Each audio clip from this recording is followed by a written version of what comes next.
Going to be making soft homemade pretzel. Let's talk about the ingredients that go into these pretzels. They're not very complex in terms of ingredients. The most important ingredient that we are going to be using is going to be yeast, because that's going to make our pretzels nice and fluffy.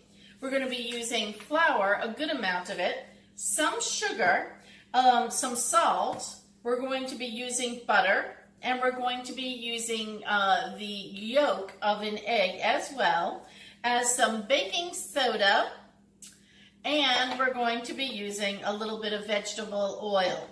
So to our mixing bowl, along with our warm water that needed to be between 110 and 115 degrees, we added in the sugar and the salt. So I want to show you what this looks like. See how it's foamy now? And if you could smell it, I always say if we had smell-o-vision, you would smell that yeasty smell. It almost smells like somebody's brewing beer. So now that it's foamy, we didn't mix it, we just sat it right on the top. So now that that's in there, we're ready to go ahead and blend in our flour and our butter. Low speed until it can get to a point where it is pulling away from the sides of the bowl, and we can see that just about happening.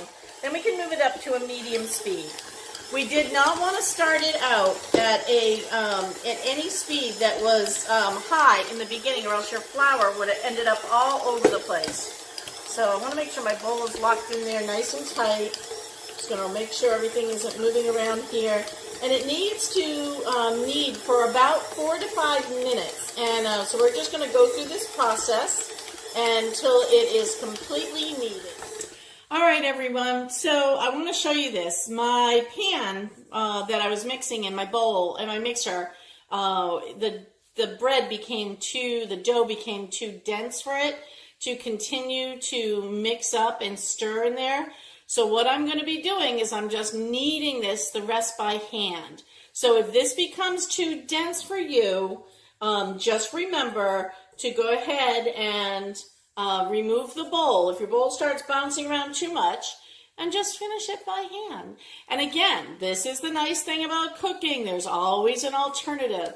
The most important point here, though, is that we're kneading this dough. And when I say kneading it, we're just pulling it. Think of like being a little kid and playing with Play-Doh, right? And just kind of moving that dough around with your hands and squishing. And we put in that vegetable oil, and now we're going to take our dough, which is in a nice round ball. We're just going to set it in this pan, and we're going to take our saran wrap and cover it up.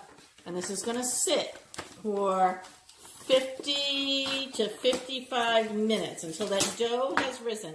And we want to make sure that it's covered nice and tight with our saran wrap so that we're not letting any other air bubbles in there. We're just going to go ahead and put this in a warm place. Make sure you don't set this on a cold area of your house. So just in any regular warm place. As you can tell, we're getting a little bit of sun coming in here as the sun is setting today. So what I'm going to do is make sure that this just sits in a nice sunny spot, not where it's getting the cold air. And we'll be back. Our dough, taking a look at what we've got here, and it has doubled itself in size. So we're going to go ahead and we're just going to take that dough and we're going to divide it into some equal parts here so that we can work with it.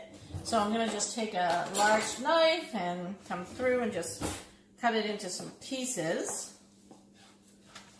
Let's go 1, 2, 3. We'll go 1, 2, 3. And then what we're going to do is we're going to cut them down one more time, because I don't want these pretzels to be huge. I'm going to try and do sticks and see how that works out, because I've never made the big crisscrossy ones before.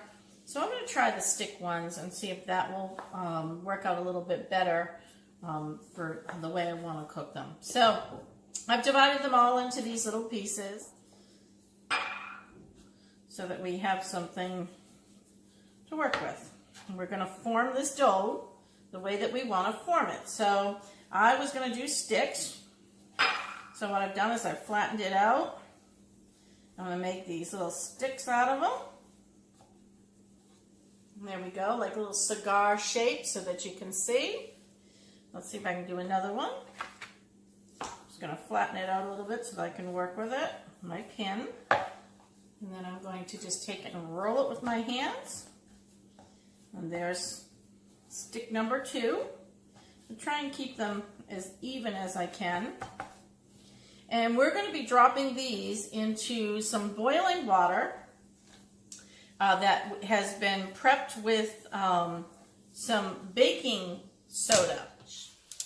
So I'm just going to use my spatula, one at a time in the water for 30 seconds. All right. So let's do kitchen timer. Let's do 25 now because we've already done them for about 5 seconds. We'll wait for that to come out, and we'll put that one down on the tray, and then we'll go to our next one. And I think the trick is going to be just don't get them mixed up 1 to 1. 8, 7, 6, 5, 4, 3, 2, and 1. All right, and I want to talk about this process of dipping those into the water like you were watching me do and kind of what it did to the pretzels. What it did on the outside of each pretzel, it feels a little sticky. Kind of like thinking like how the outside of a pretzel almost has a coating on it. That's what that baking soda actually did. So now we're going to just take a little bit of our egg wash and dip it on the top of our pretzel. This is going to make it nice and brown. We can do a little bit on the sides too, but really the reason we're doing this is so that we can put some salt on these and make the salt stick to them, right? So we get our egg wash on there. I'm going to try not to spill it all over my pan, but I'm not that neat. And as you can see, they're not perfect, nor should they be. I'm not a professional chef. I don't profess to be one. What I really like to do is taste different flavors, try different experiments with food. And like I said, you can put as much or as little salt on these as you would like and get them to stick. We're going to bake these in the, well, that one has a lot of salt by accident. We're going to bake these for 8 to 12 minutes.